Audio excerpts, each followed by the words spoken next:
Good morning, Facebook, YouTube, and Twitter. This is Rich again, back for your second video blog of the day for Saturday, May 23rd, 2015, around 7:23 in the morning in Belleville, Massachusetts.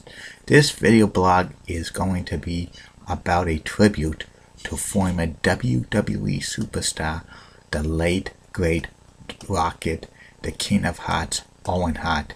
16 years ago today, Owen Hart passed away at the age of 34 in Kansas City, Missouri. Owen Hart was going to do a stunt that he was going to go from the rafters of the Kemper Arena. He was playing the Blue Blazer, a masked wrestler, but during the stunt, something came terribly wrong. There was some accident, and Owen got into hit 75 feet coming down to the ring, and he was killed within a couple of hours. It was one of the most tragic events of all time. It happened at WWE's pay-per-view Over the Edge. The Blue Blazer was slated to face off against the Godfather for the WWE Intercontinental Championship.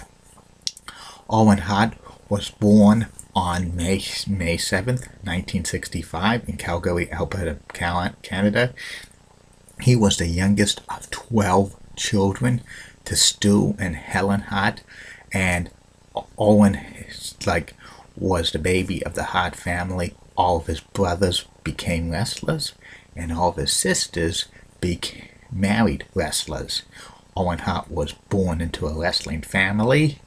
His father, Stu, was a wrestler, and he also ran Stampede Wrestling. His famous brothers were like Bruce and Keith and Bret Hart, and Owen followed in his family's footsteps to become a wrestler. When he was younger, Owen would hang out in backstage for Stampede Wrestling cards and stuff, and Owen met the love of his life, Martha, in 1982. And Martha was not really the biggest wrestling fan at all, but Owen really wanted to do something else. He wanted to become a teacher, but he got the wrestling bug from his family, and Owen wrestled for Stampede Wrestling for a few years, and he also wrestled in Canada, in other parts of the world, including Japan and Germany. In 1986, Owen made his WWE debut at a house show, and he wrestled under the name Owen James because that was his middle name. He didn't want to use Owen Hart because of his brother Bret the Hitman Hart, and at the time WWE did not acknowledge too many families in wrestling, so they didn't want to acknowledge that. Owen's first break in the WWE was in 1988. He wrestled under the masked wrestler, the Blue Blazer. He was there about 8-9 months, but he get no push and stuff. He was stuck in the lower mid-cards. He was a masked wrestler. He did some high-flying moves with the Blue Blazers and stuff. The Blue Blazers' most famous match was at WrestleMania 5, which he lost to Mr. Perfect Kurt Hennig in about like a match was 6 minutes. Mr. Perfect gave the Blue Blazer the Perfect Plex. During the spring of 1989, the Blue Blazer left the WWE, and Owen Hart married Martha in July of 1989, and he settled down in Calgary. He briefly wrestled back in Stampede Wrestling before that folded in late 1989. Then Owen wrestled in several countries, including Mexico, in his Blue Blazer character. Eventually, he lost his mask as the Blue Blazer in Mexico, and he wrestled in Japan and Europe and stuff. And Owen really wanted to get out of the wrestling business because his wife, Martha, did not really like it. And he actually took a test to become a fireman in Calgary because he wanted to join the fire department. One of his brothers, Keith, was actually a fireman in Calgary fire department, but he just didn't. He still really wanted to wrestle.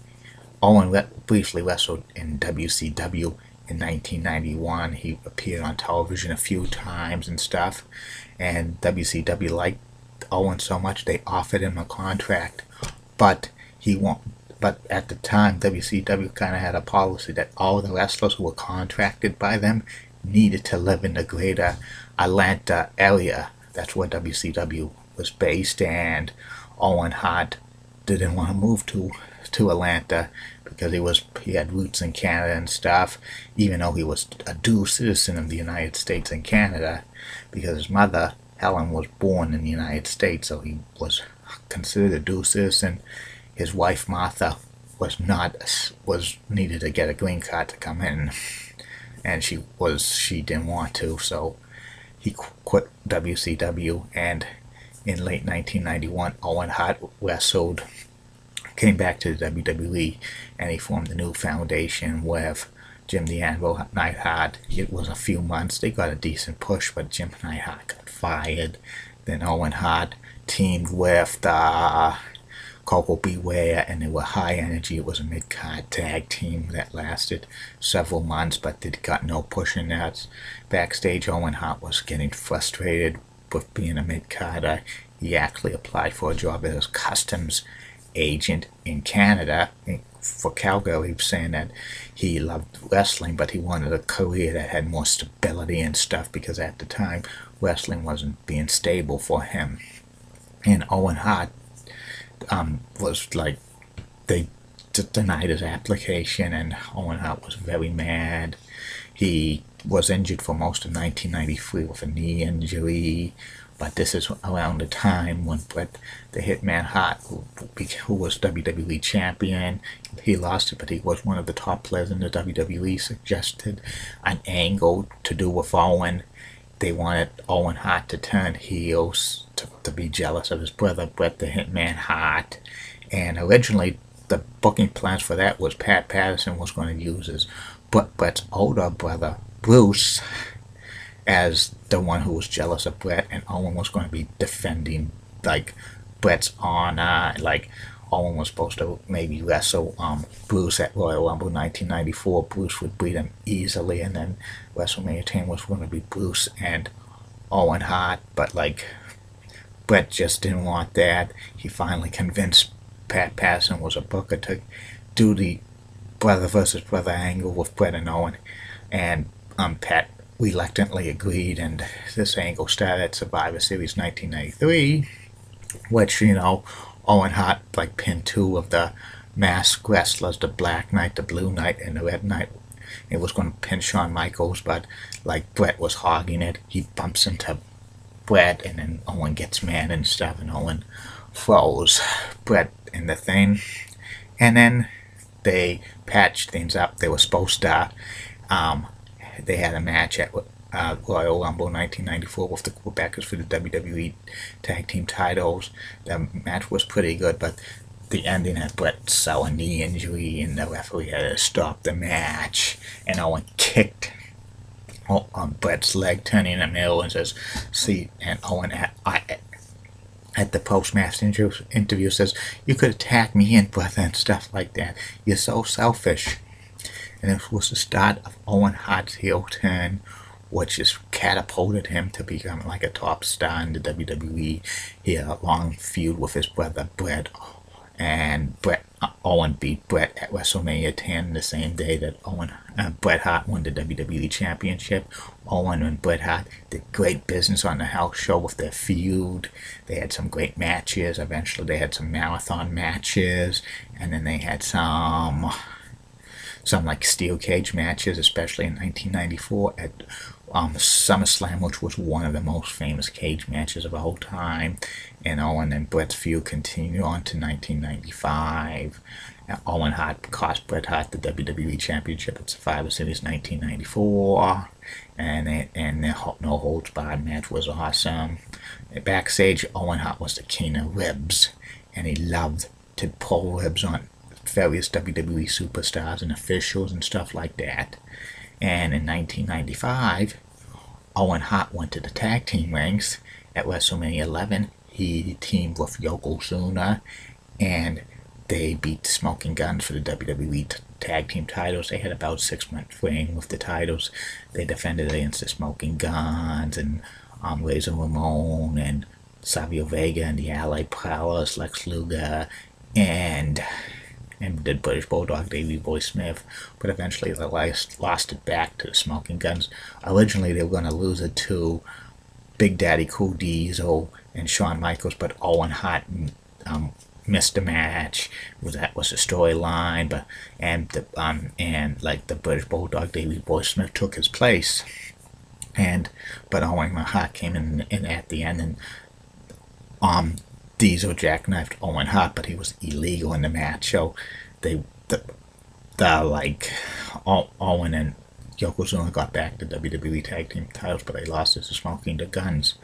Then a few months later, Owen Hart teams with the British Bulldog Davey Boy Smith, his brother-in-law, and they form a great tag team. Eventually they become WWE Tag Team Champions in September of 1996, beating the Smoking Guns, and they have a healthy 7-month reign as WWE Tag Team Champions.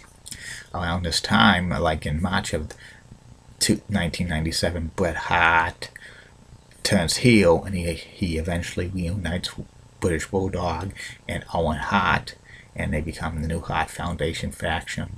Eventually, Brian Pillman and Jim the Anvil Neidhart team, and they become the new Hart Foundation. Around this time, Owen Hart beats Rocky Maivia for the WWE Intercontinental Championship in April of 1997, and Owen Hart has it like a 3.5-month reign as the Intercontinental Championship.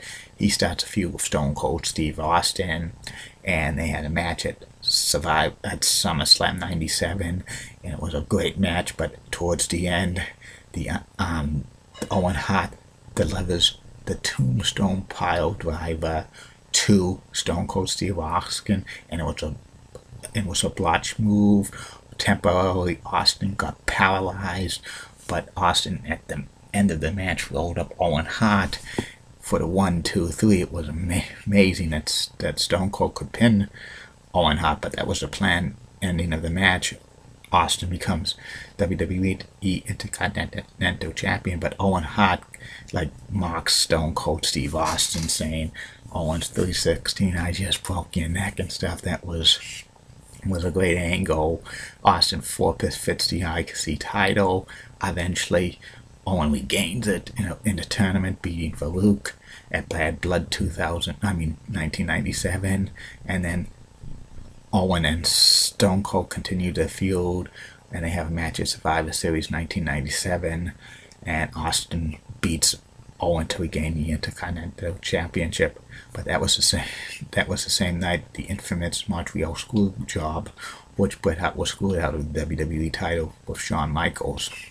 And soon, Bret left for WCW, the British Bulldog and Jim the Anvil Neidhart also left for WCW. Owen was going to do that, but Vince McMahon blocked it, saying if you leave, you can't wrestle for WCW.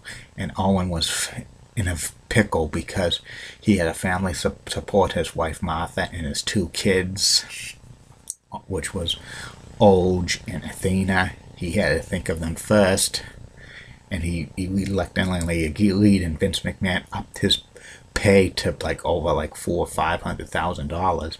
Was also rumors going around that Owen Hart really wanted to get out of the wrestling business by the age of 35 and stuff. His wife Martha really despised the wrestling business, but they made a lot of money from that, and all the times when there was any downtime, off time, Owen Hart would visit his family and stuff. Spend time with his children and stuff. Rest of the time with Owen Hart in the WWE, he kind of felt outplaced, kind of in the Attitude Era and stuff like that. He came back as the Black Heart for to feud with Shawn Michaels and stuff, but they had a few matches, but Shawn Michaels did not really want to work with Owen Hart because of what happened with Survivor Series. And eventually Owen Hart feuded with Triple H. Owen Hart briefly won the European title, but he lost it back to Triple H and stuff, and they had a few months feuding, but Owen Hart wasn't good at that feud, and he turns heel again, joining the Nation of Domination with The Rock and D'Lo Brown and The Godfather and Mark Henry. He felt out of place being in the Nation, because that's basically African American wrestlers. Are just they probably were trying to bury Owen Hart big time. eventually Owen Hart gets into a feud with Ken Shamrock, and he was being trained by Dan Set to be Severin, and they have a few matches, including like a kind of a UFC style match at SummerSlam '98. And eventually Dan Severn walks out on Owen Hart, and Owen Hart and Dan Severn start a feud, and Owen does that, injures Dan Severn with the same move of the pile driver. It's tombstone pile driver. It hurts Dan Severn's neck, and Owen quits, but he reappears, has the blue blazer and stuff. And then there's a funny angle and stuff, but Owen really felt really out of place in the Attitude Era. Eventually, Owen teams with Jeff Jarrett, and they become WWE Tag Team Champions for a while. And there were rumors going around that they're going to probably do an angle with Deborah, who was the manager of Owen and Jeff Jarrett, where Owen was going to have an affair with Deborah, but Owen rejected that because he had a wife and 2 kids and stuff. Eventually they put the masked blue blazer gimmick back on Owen. It's probably as punishment and stuff, but Owen was, playing the blue blazer very funny. He says, say your prayers, drink your milk and stuff. Woo! And the blue blazer was, a decent character and stuff, but I think WWE really had no plans for Owen big time after like the Montreal Screwjob and stuff like that, which was disappointing. The ending of Owen Hart's life was very tragic with that. The cables coming down, or like the stunt going wrong, because Owen had to go up the catwalk of the Kemper Arena in May 23rd, 1999 at Over the Edge pay-per-view. Owen was a little afraid of heights, but it had to be done because of the show and stuff. And when Owen Hart was getting ready for it, and they were having a pre-taped interview with Owen Hart and Kevin Kelly, the Blue Blazer and Kevin Kelly, and when they were about to go to the interview, WWE announcer Jim Ross says, "We got big problems out there." And then they showed the pre-tape interview, and then after the pre-tape interview, Jim Ross says that this is real, it's real. We're not going to show what's going on in the ring because there was a big accident with like Owen Hart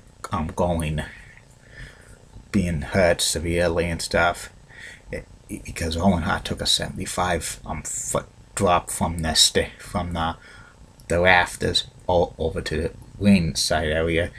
Eyewitnesses showed that Owen Hart's head hit one of the turnbuckles. It caused massive internal injuries, including to the arm and heart, but the biggest was the brain. He suffered serious brain damage, and it took several minutes before they had to clear Owen from the ring. Jerry the King Lawler, who was doing commentary, just rushed to Owen's aid, and he had to kind of break kayfabe because Jerry the King Lawler was a heel announcer, and he says, it doesn't look good for that Owen. Eventually, they get Owen out of the ring and bring him to a nearby hospital, but it was too late. Owen Hart suffered internal injuries so severe, and on approximately 9:41 Central Standard Time on May 23rd, 1999, Owen Hart passed away at the age of 34. He left behind his wife Martha, married close to 10 years, and his 2 kids, who were Oge, which was Owen Hart's nickname, who was 7 years old, and Athena, who was about 3.5 years old, and was pretty sad and stuff.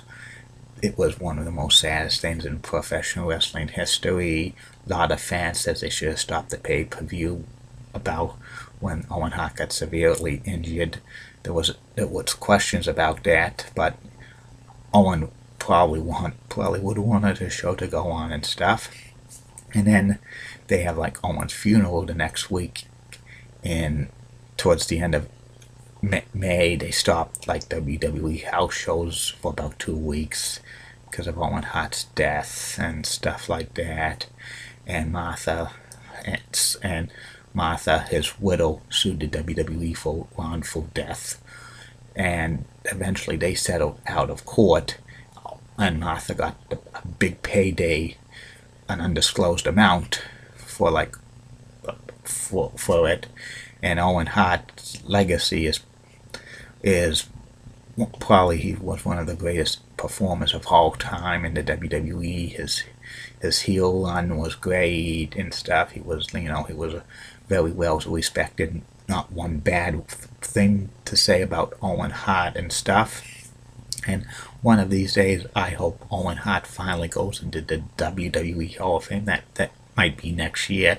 There's Owen Hart DVD / Blu-ray that's supposed to be in the works for the WWE that might come out later on this year, but his widow Martha says she's against it. But it's been 16 years since Owen Hart passed away. He just they should move on. She got her money in the settlement for it, and the fans want to pay tribute to Owen Hart and stuff like that. It's a little sad, but the fans really want to see Owen, like a DVD Blu-ray of Owen Hart, because it's one of the last WWE DVDs that would be pretty good. Well, that's about it for that, and I'll be back later for 2 more video blogs. One with WXPO, the infamous channel 50 in Lowell, Massachusetts. Windham, New Hampshire. That was on about 7 months, from October 1969 to June of 1970. Tell you the brief history about it. It's not that great. And the 4th and final video blog will be about Buck Rogers in the 25th century. Have a good day, Facebook, YouTube, and Twitter. Bye now.